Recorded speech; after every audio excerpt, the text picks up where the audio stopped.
پنجاب کے شہر ملتان میں قائم institute of southern Punjab university میں محفل نعت کا انعقاد کیا گیا، جس میں پروریکٹر پروفیسر ڈاکٹر حیات محمد آوان، مینیجر ٹریننگ SEDC ڈپارٹمنٹ محسن شیر، سینئر لیکچرار اسلامیہ علوم ڈپارٹمنٹ سید افتخار علی گیلانی، فیکلٹی ممبران سمیت اسٹوڈنٹس نے بھی شرکت کی۔ اس موقع پر شعبہ تعلیم کے ڈویژن ذمہ داران بھی موجود تھے۔ رکن شورا حاجی محمد اظہر التاری نے حضور نبی کریم صلی اللہ علیہ وآلہ وسلم کی سیرت پر سنتوں بھرا بیان فرمایا۔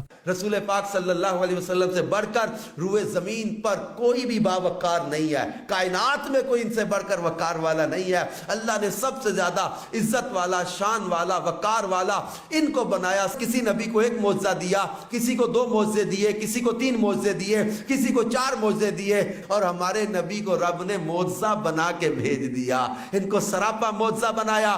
رکن شورا نے والدین کی عزت و احترام کے حوالے سے بیان کرتے ہوئے فرمایا، ایک بات یاد رکھنا میری، اگر ماں یا باپ تمہارے کسی دکھ میں دنیا سے چلے گئے نا، ساری عمر ٹکرے بھی مارو گے تو وقت پلٹ کر نہیں آئے گا۔ ان کو خوش کرو، ان کو راضی کرو۔ اللہ کے پیارے نبی صلی اللہ علیہ وسلم نے ہمیں اس چیز کا حکم دیا، ماں باپ کا ادب و احترام کرنے کا۔